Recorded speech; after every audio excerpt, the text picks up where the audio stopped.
Mark அதிகாரம் 10. அவர் அவ்விடம் விட்டெழுந்து யோர்தானுக்கு அக்கரையிலுள்ள தேசத்தின் வழியாய் யூதேயாவின் எல்லைகளில் வந்தார். ஜனங்கள் மறுபடியும் அவரிடத்தில் கூடி வந்தார்கள். அவர் தம்முடைய வழக்கத்தின்படியே மறுபடியும் அவர்களுக்கு போதகம் பண்ணினார். அப்பொழுது பரிசேயர் அவரை சோதிக்க வேண்டுமென்று அவரிடத்தில் வந்து, புருஷனானவன் தன் மனைவியை தள்ளிவிடுவது நியாயமா என்று கேட்டார்கள். அவர் பிரதியுத்தரமாக, மோசே உங்களுக்கு கட்டளையிட்டிருக்கிறது என்ன என்று கேட்டார். அதற்கு அவர்கள், தள்ளுதற் சீட்டை எழுதி கொடுத்து அவளை தள்ளிவிடலாம் என்று மோசே உத்தரவு கொடுத்திருக்கிறார் என்றார்கள். இயேசு அவர்களுக்கு பிரதியுத்தரமாக, உங்கள் இருதய கடினத்தின் நிமித்தம் இந்த கட்டளையை உங்களுக்கு எழுதி கொடுத்தான்.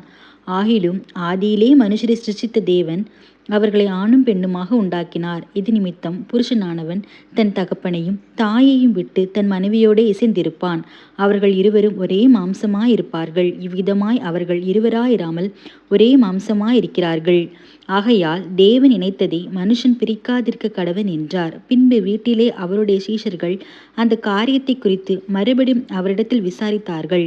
அப்பொழுது அவர், எவனாகிலும் தன் மனைவியை தள்ளிவிட்டு வேறொருத்தி விவாகம் பண்ணினால் அவன் அவளுக்கு விரோதமாய் விபச்சாரம் செய்கிறவனாயிருப்பான். மனைவியும் தன் புருஷனை தள்ளிவிட்டு வேறொருவனை விவாகம் பண்ணினால் விபச்சாரம் செய்கிறவளாய் இருப்பாள் என்றார். அப்பொழுது சிறு பிள்ளைகளை அவர் தொடும்படிக்கு அவர்களை அவரிடத்தில் கொண்டு வந்தார்கள். கொண்டு வந்தவர்களை சீஷர்கள் அதட்டினார்கள். இயேசு அதை கண்டு விசனமடைந்து, சிறு பிள்ளைகள் என்னிடத்தில் வருகிறதற்கு இடம் கொடுங்கள், அவர்களை தடை பண்ணாதிருங்கள். தேவனுடைய ராஜ்யம் அப்படிப்பட்டவர்களுடையது. எவனாகிலும் சிறு பிள்ளையைப் போல் தேவனுடைய ராஜ்யத்தை ஏற்றுக்கொள்ளாவிட்டால் அவன் அதில் பிரவேசிப்பதில்லை என்று மெய்யாகவே உங்களுக்கு சொல்லுகிறேன் என்று சொல்லி அவர்களை அணைத்து கொண்டு அவர்கள் மேல் கைகளை வைத்து அவர்களை ஆசீர்வதித்தார். பின்பு அவர் புறப்பட்டு வழியிலே போகையில் ஒருவன் ஓடி வந்து அவருக்கு முன்பாக முழங்கால் படியிட்டு, நல்ல போதகரே, நித்திய ஜீவனை சுதந்திரித்துக் கொள்ளும்படி நான் என்ன செய்ய வேண்டும் என்று கேட்டான். அதற்கு இயேசு, நீ என்னை நல்லவன் என்று சொல்வானேன்? தேவன் ஒருவர் தவிர நல்லவன் ஒருவனும் இல்லையே. விபச்சாரம் செய்யாதிருப்பாயாக, கொலை செய்யாதிருப்பாயாக, களவு செய்யாதிருப்பாயாக, பொய்சாட்சி சொல்லாதிருப்பாயாக, வஞ்சனை செய்யாதிருப்பாயாக, உன் தகப்பனையும் உன் தாயையும் கனம் பண்ணுவாயாக என்கிற கற்பனைகளை அறிந்திருக்கிறாயே என்றார். அதற்கு அவன், போதகரே, இவைகளையெல்லாம் என் சிறு வயது முதல் கை கொண்டிருக்கிறேன் என்றான். இயேசு அவனை பார்த்து அவனிடத்தில் அன்பு கூர்ந்து, உன்னிடத்தில் ஒரு குறைவு உண்டு. நீ போய் உனக்கு உண்டானவைகளை எல்லாம் விற்று தரித்திரருக்கு கொடு. அப்பொழுது பரலோகத்திலே உனக்கு பொக்கிஷம் உண்டாயிருக்கும். பின்பு சிலுவையை எடுத்துக்கொண்டு என்னை பின்பற்றி வா என்றார்.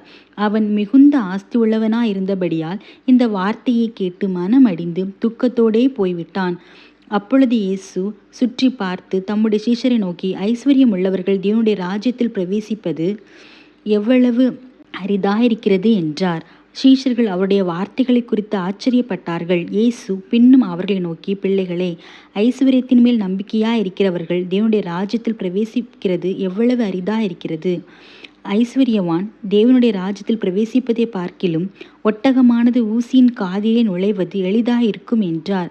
அவர்கள் பின்னும் அதிகமாய் ஆச்சரியப்பட்டு, அப்படியானால் யார் ரட்சிக்கக்கூடும் என்று தங்களுக்குள்ளே சொல்லி கொண்டார்கள். இயேசு அவர்களை பார்த்து, மனுஷரால் இது கூடாததுதான், தேவனால் இது கூடாததல்ல. தேவனாலே எல்லாம் கூடும் என்றார். அப்பொழுது பேதுரு அவரை நோக்கி, இதோ நாங்கள் எல்லாவற்றையும் விட்டு உம்மை பின்பற்றினோமே என்று சொல்லத் தொடங்கினான்.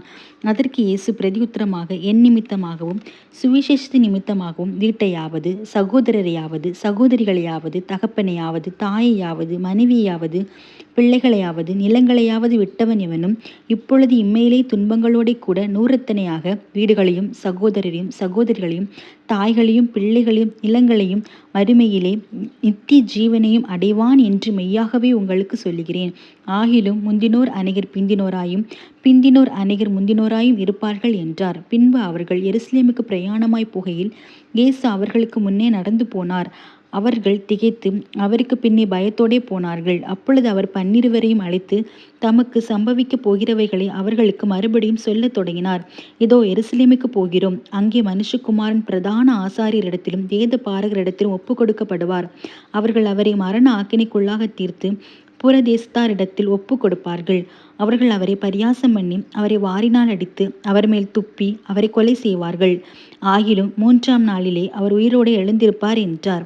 அப்பொழுது செபதேவியின் குமாரனாகிய யாக்கோபும் யோவானும் அவரிடத்தில் வந்து, போதகரே, நாங்கள் கேட்டுக்கொள்ளப் போகிறதை நீர் எங்களுக்கு செய்ய வேண்டுமென்று விரும்புகிறோம் என்றார்கள்.